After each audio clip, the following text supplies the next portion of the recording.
Moi, j'aime beaucoup ça chez Elie Bilobé. C'est un aboyeur. Mais je pense que quand on est un aboyeur, on doit aussi parfois être raisonnable et respecter le champ de la compétence de chacun. Lui-même, en tant qu'homme politique, a déjà décrié à plusieurs reprises l'inefficacité de l'action politique telle qu'elle est menée aujourd'hui. Comment peut-il, dans le même temps, sans être contradictoire, penser que là où les professionnels de la politique n'y arrivent pas, c'est-à-dire à se fédérer pour pouvoir mener une action commune, ça va être un petit groupe de syndicats, de chercheurs qui, eux, vont réussir à changer ce qu'il a prononcé le nom tout à l'heure et d'autres encore n'arrivent pas à faire depuis longtemps. J'ai du mal à comprendre. D'un régime qui nous gouverne mal depuis 43 ans. Ce n'est pas la lutte pour que vous ayez vos indemnités de recherche. Ça fait 43 ans que les indemnités de recherche, que la recherche n'est pas suffisamment financée.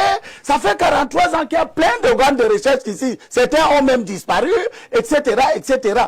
Comment ça s'appelait? Le machinisme agricole, le Centre national, le cinéma. Il est où? Le cinéma, c'était un institut, un organe qui devait faire la recherche pour le machinisme agricole. C'était bien les chercheurs, non? Ils ne se plaignent pas de la disparition de ce centre. Ils se plaignent qu'on ne leur doit pas donner l'argent. Effectivement, l'homme politique que je suis, je ne peux pas être neutre ou regarder froidement les gens qui ne parlent que de l'argent. On fait comme si on vous donne l'argent, vous aurez les résultats.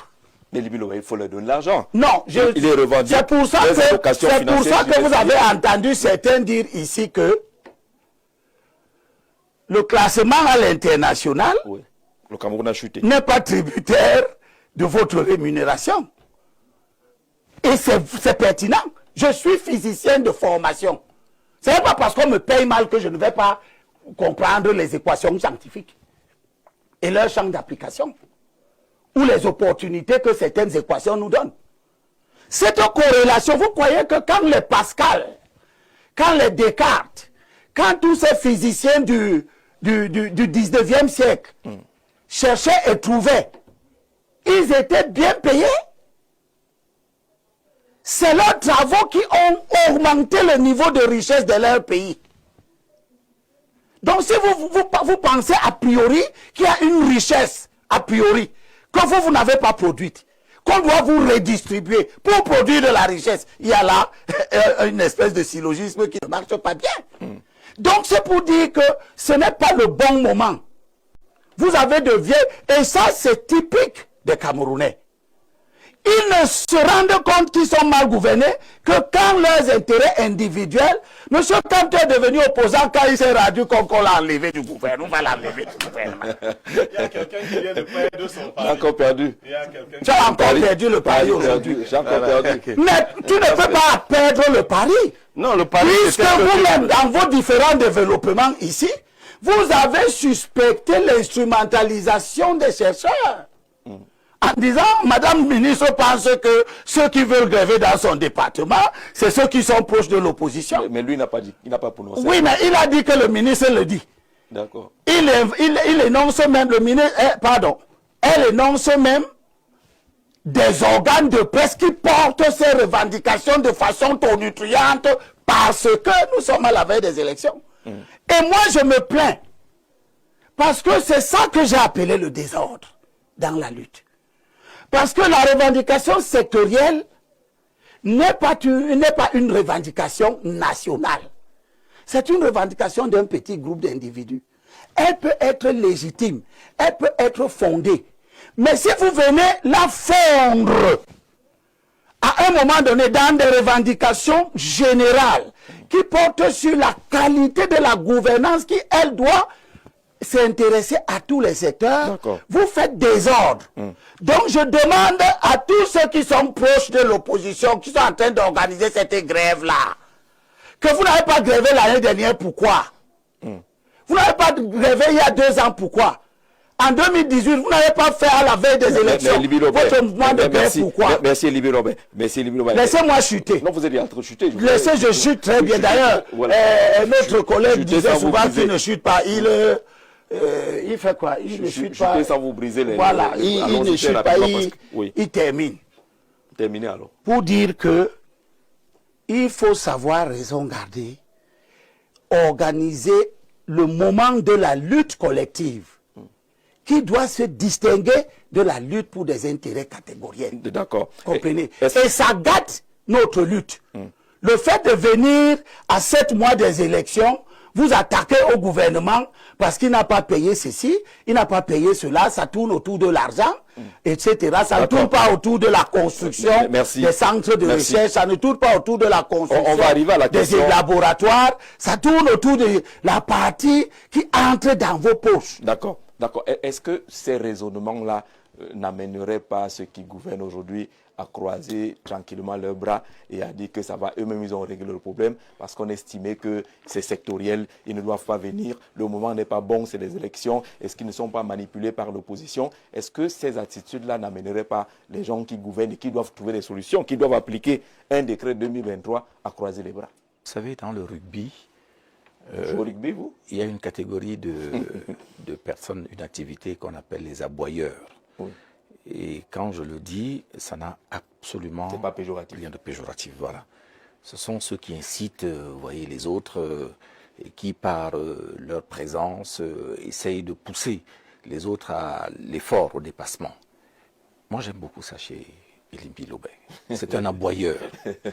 Mais je pense que quand on est un aboyeur, on doit aussi parfois être raisonnable et respecter le champ de la compétence de chacun. Lui-même, en tant qu'homme politique, a déjà décrié à plusieurs reprises l'inefficacité de l'action politique telle qu'elle est menée aujourd'hui.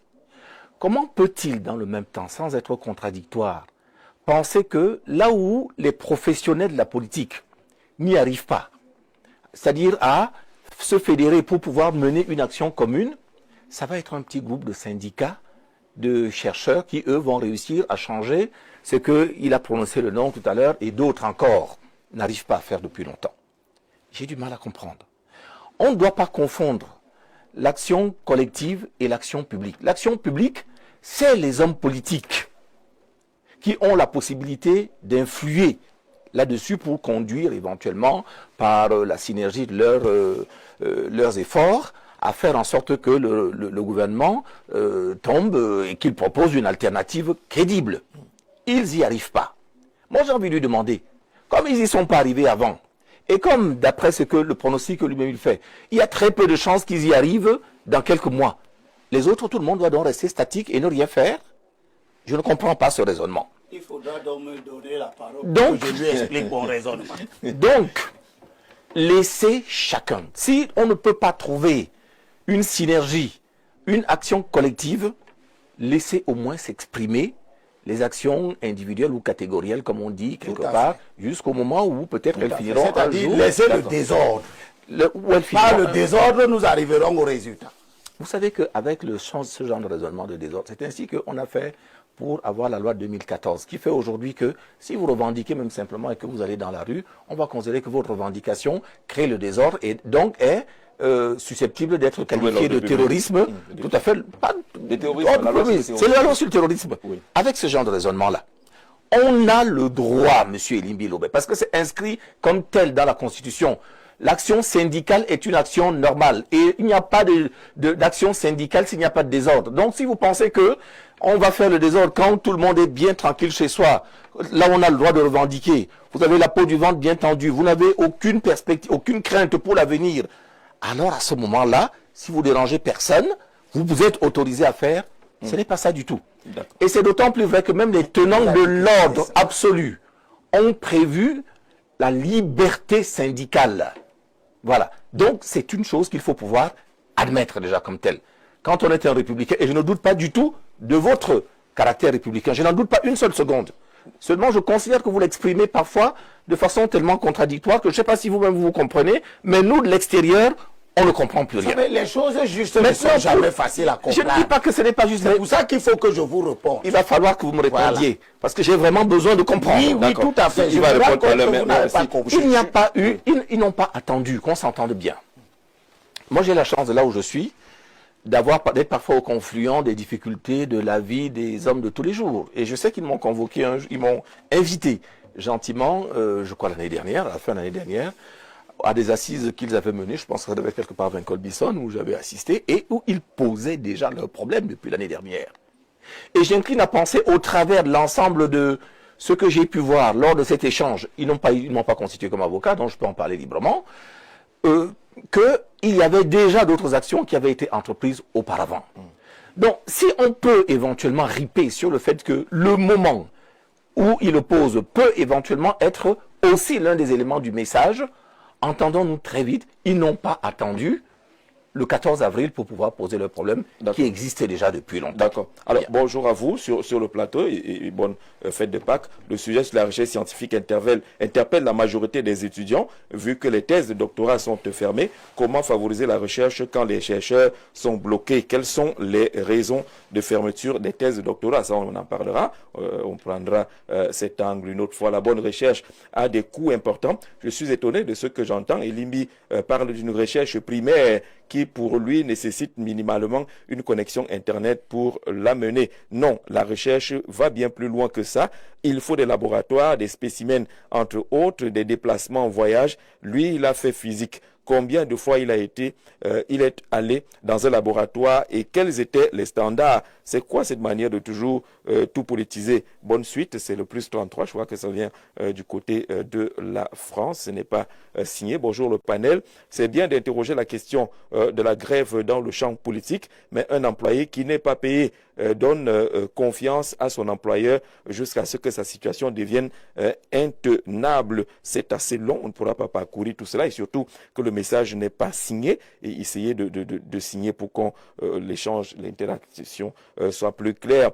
Bonjour, que ce soit les chercheurs, les enseignants ou les infirmiers, le traitement salarial est mauvais. Avec ce régime, un contractuel niveau licence qui travaille depuis 2013 touche un salaire de moins de 160 000. Tout est fait pour maintenir les gens dans la pauvreté. C'est Eric qui envoie ce message. Quelqu'un demande que vraiment ils revendiquent quoi? Dès qu'ils parlent de recherche, là, ils ont déjà trouvé quoi? On n'entrera pas dans ce domaine-là. On n'entrera pas. C'est deux problèmes vraiment en réalité. Parce que j'ai peur.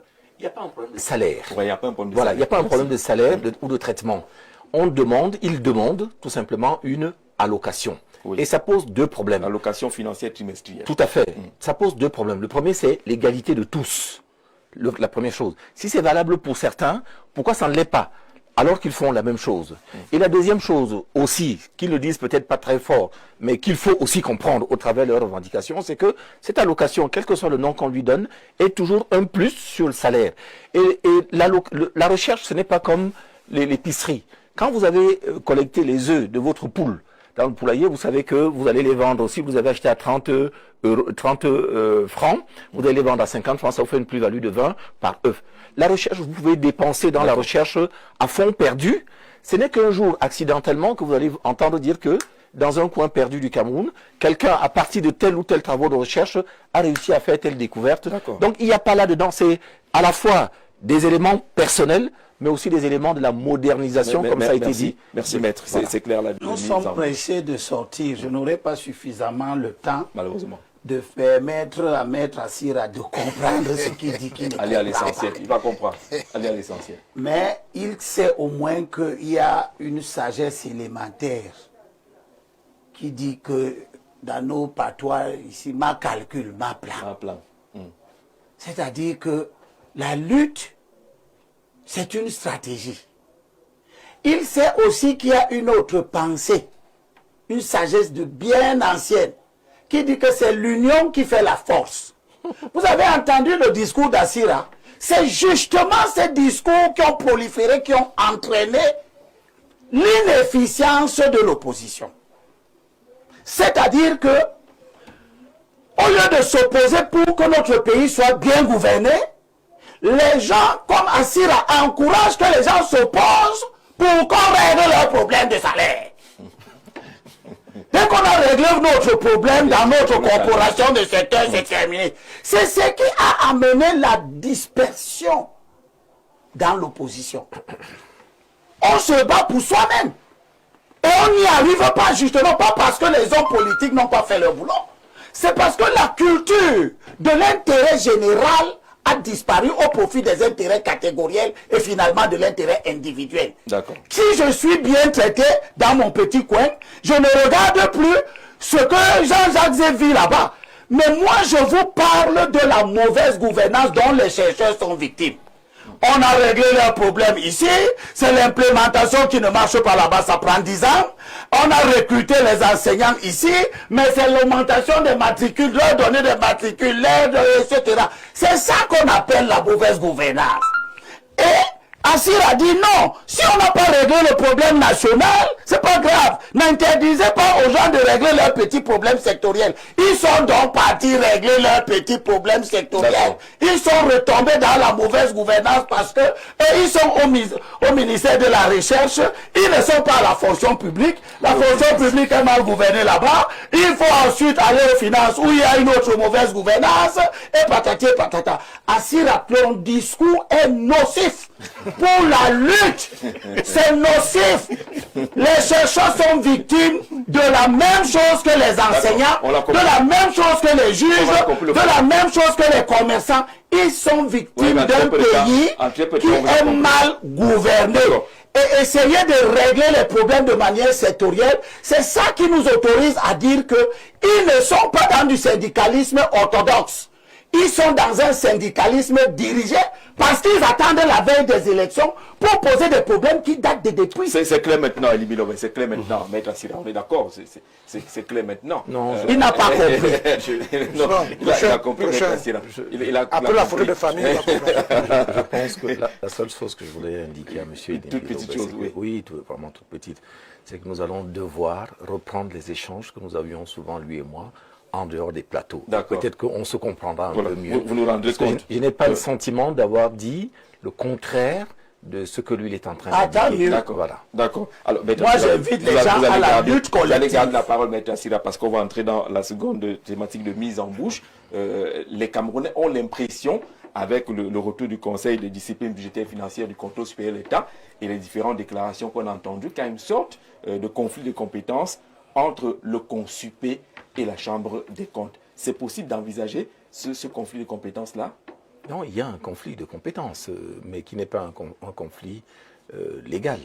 Parce que moi, il m'a semblé que la loi avait réglé et attribué de façon tout à fait précise à la Chambre des comptes la connaissance. Je vais vous donner la lecture du texte parce que je l'ai cherché un peu. C'est mieux. Vous avez, c'est l'article 41 de la Constitution qui dit la Chambre des comptes. La Chambre des comptes est compétente pour contrôler et statuer sur les comptes publics et ceux des entreprises publiques et parapubliques. La Chambre des comptes. Elle statue souverainement sur les décisions rendues en dernier ressort par les juridictions inférieures des comptes. Elle connaît de toute matière qui lui est expressément attribuée par la loi. Donc, et d'ailleurs, au demeurant, vous allez constater que une décision relativement récente, je crois d'octobre 2024, de la même Chambre, a décidé de dessaisir le Consupé qui le faisait jusqu'ici pour se réapproprier la compétence qui lui a été donnée sans qu'aucune autre juridiction n'ait reçu la même attribution.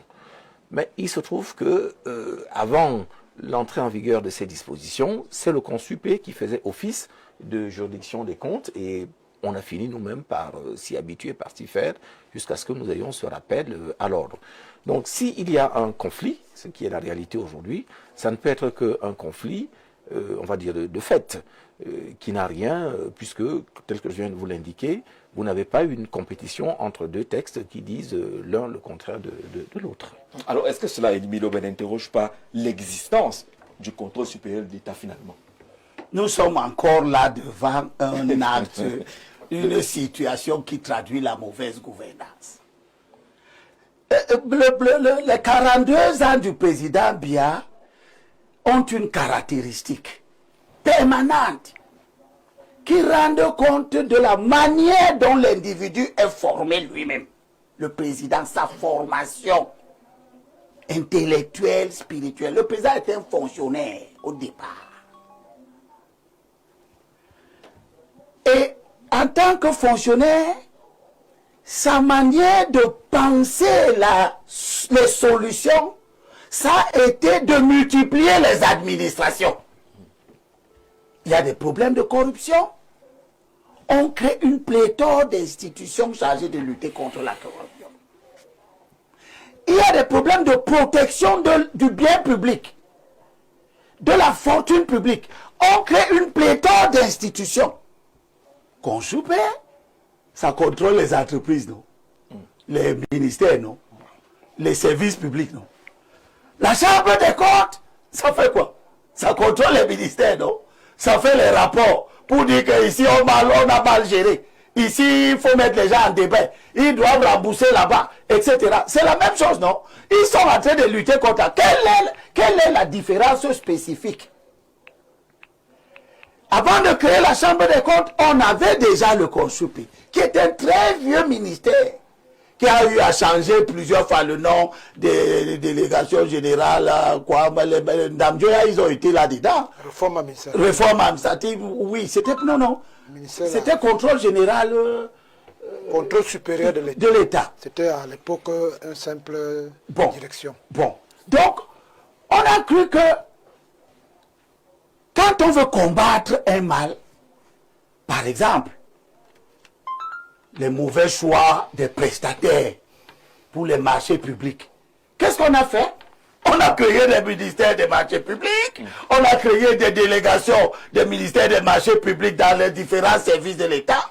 Résultat, pour passer un marché, il y a un spécialiste de la finance, Mpanjo, qui vient d'écrire un article qui est paru dans les réseaux sociaux, un article extrêmement intéressant, où justement, les données de la Chambre des comptes établissent que pour passer un marché, il faut 11,3 mois. C'est-à-dire que si tu commences un dossier en janvier, en fin octobre, que tu n'as pas fini, tu n'as pas encore eu l'opportunité d'acheter les tables pour mettre dans une salle de classe. Là où en Côte d'Ivoire, il faut 3 semaines. Hein? Bon. Il faut préciser. Quand on a commencé cette affaire de marché public, Mbouy était encore vivant, qui avait été ministre de l'Éducation. Oui. Il a dit, laissez-moi tout ça. Pour acheter les bancs, pour mettre dans une salle de classe, je dois aller demander à un ministre qui est à Yaoundé. Vous avez entendu mon très estimé François Bikoro. Non, pas Bikoro. La semaine dernière, Essomba Bengono. Oui. Vous avez entendu comment Essomba Bengono a fait l'exégèse et surtout l'apologie du retour de collecte des impôts locaux aux services centraux. C'est-à-dire qu'il explique que ce sont les maires. Oh, les maires là, c'est 309 maires RDPC qui ont demandé que les impôts locaux soient désormais collectés par les services des impôts, des services financiers que nous connaissons. Et on lui a rappelé ici que c'était un grave retour en arrière. C'est-à-dire que le régisseur, comment on l'appelle, le receveur municipal, qui est chargé d'aider le maire à organiser le travail de la collecte de ses impôts dans sa commune, lui-même ne fera plus le boulot. D'accord. Il attendra. On a suffisamment parlé sur cette question dernière. J'avais aujourd'hui. Je me ferai le mal. C'est le résultat de quoi, ce qui apparaît aujourd'hui? Ce qui apparaît, c'est le résultat de ce que nous sommes en train de dire. Ils se tirent dessus, pourquoi? Parce qu'ils sont tous imbibés de la centralisation. Qui contrôle? Qui est au cœur? Le Conjupe n'accepte pas que la Chambre des comptes a une existence constitutionnelle. Donc, a priori, elle devrait donc être supérieure. Le Conjupe est un organe ministériel. Un président peut même venir demain, dans la formation de son gouvernement, faire disparaître le Conjupe. Oui. Prendre cette mission-là, la donner définitivement à la Chambre des comptes, n'est-ce pas? Et pour autant, les choses seront faites. Les enquêtes seront faites. Les propositions de sanctions seront faites, etc. etc. Donc, nous sommes ici en face d'une manifestation tangible du système du président. Le président, pour lutter contre la corruption, il a créé la il a créé la NIS. Il va même peut-être créer d'autres. Il faut lui proposer on a compris l'essentiel.